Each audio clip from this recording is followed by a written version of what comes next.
been in a lot of bowl games in my career. One of the things you always worry about is somebody making a wrong decision in a bowl trip. These kids, they've probably been in bed faster than I have because we've been working on football. These guys just go practice football.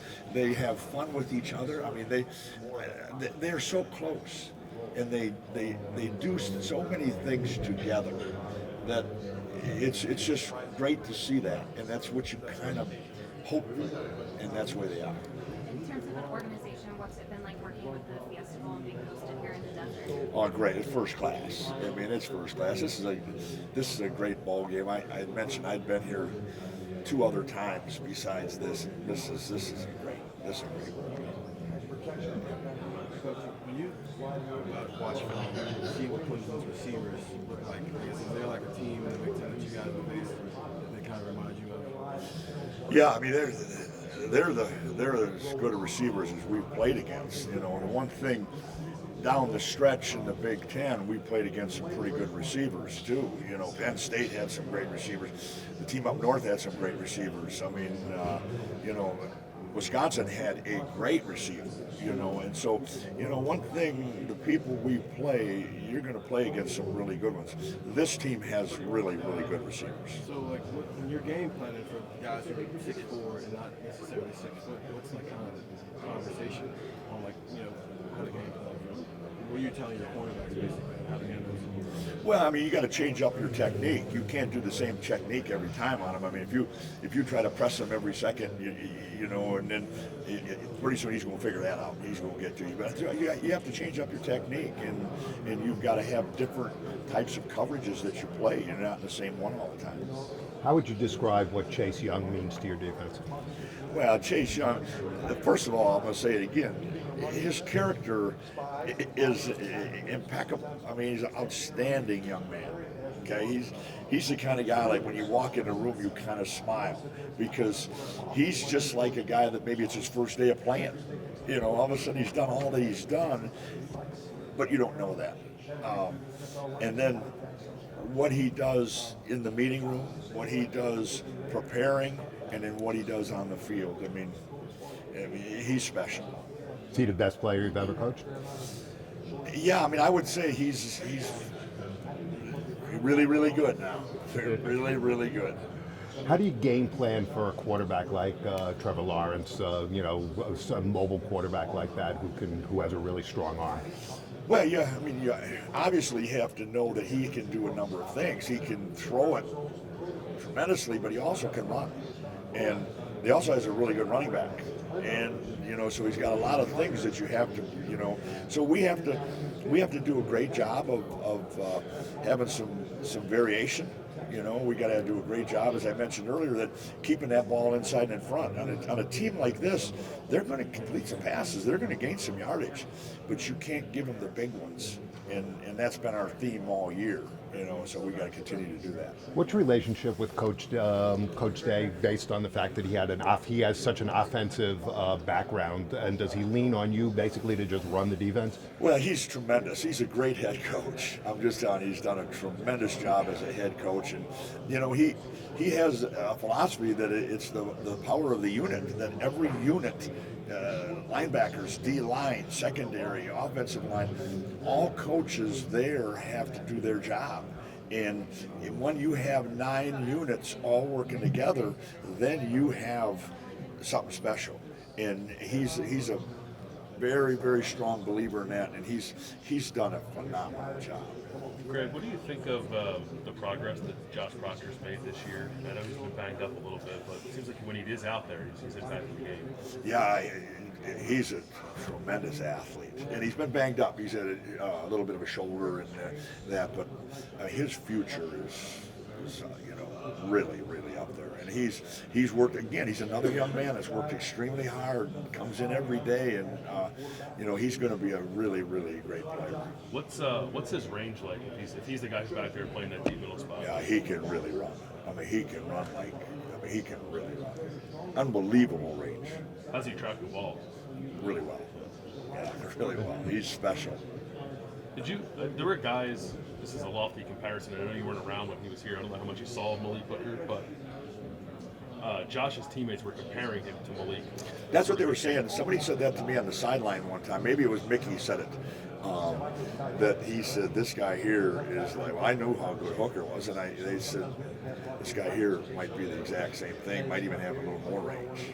So how is it just because that Jordan has been around and has been so steady that Josh doesn't get on the field more? It's just to waste time. Tell you what, Jordan is a coach on the field.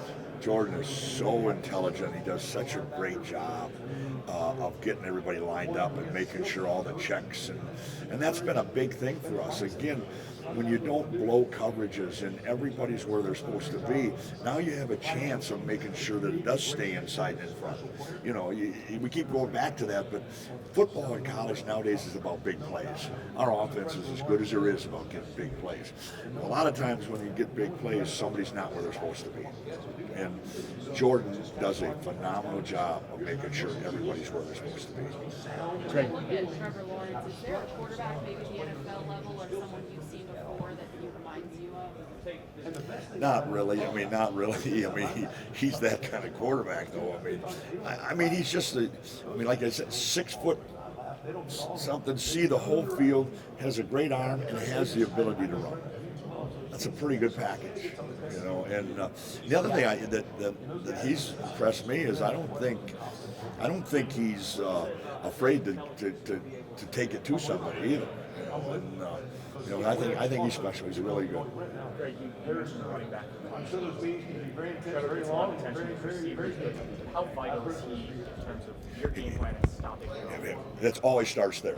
It always starts there with us. The number one thing in the plan to win is stopping the run. And that's been really big for us this year, and nothing's different this year, this game. I mean, he's a really good running back, and he's been the type of running back that looks like he's about ready to be tackled, and he finds that opening, and he hits it, you know. And so we have to do a great job of making sure we are where we're supposed to be, keeping the ball where we're supposed to be, and but he's really good. You guys, throughout the season, were very good at offensive tackles. These last few games, the numbers have gone up a little bit, but the competition's gone up. How important is that specifically with Everything. It's everything. And again, this type of offense is meant to spread you out. And when it spreads you out, then that means there's going to be more one-on-one tackles. And so what has to happen is we've got to do a great job on the one-on-one tackles, but then we also have to do our next huge part of our philosophy is getting everybody to the football. And that'll be important in this game. I hate to repeat this, but could you just talk a little bit about Lawrence and how maybe going against Justin helps prepare you for a guy like Lawrence? Excuse me?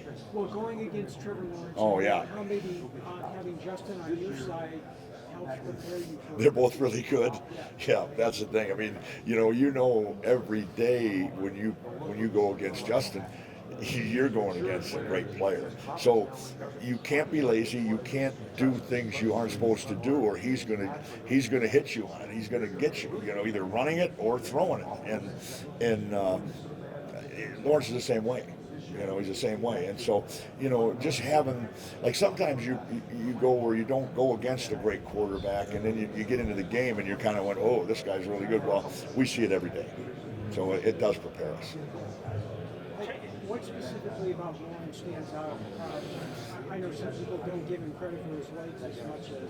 That's what I think. His ability to throw, he's always on target. You know, I don't see very many times when that ball's not on target. You know, the other thing, I think he's got a great receiving core that catch everything near him. You know, and then you add the last part of it is his ability to run. That makes it a really good package. Chase said he's been facing some double and triple teams the last couple of games. How do you think he's fought through that and handled it? How does that change? He's handled it great. You know, some guys would have gotten frustrated. Some guys would have tried to do their own thing, which hurts the defense. Well, the difference is that he did what he's supposed to do, and then somebody else is free then, and that's how we have to do it. not just Chase, but any good when you've got like an individual matchup, Jackson Harmon against Chase. How much are you scouting the other person, and how much do you just focus on what you do well? You know what I mean? Is it more about seeing their tendencies, know your tendencies? I think you always got to do both. I think you have to check your own tendencies, but you always want to see what they do also. You have to do both. Jeff Haffner's been pulling double duty. How's he been doing handling, Great. Very couple of hats? professional. I mean, I'm so proud of him, and I wouldn't expect anything else but that by him. I mean, it was a great for him. I know he'll do a tremendous job there, but the thing I'm so proud of him is he loves these players so much, and he believes so much in what we've done that he is going to finish the job.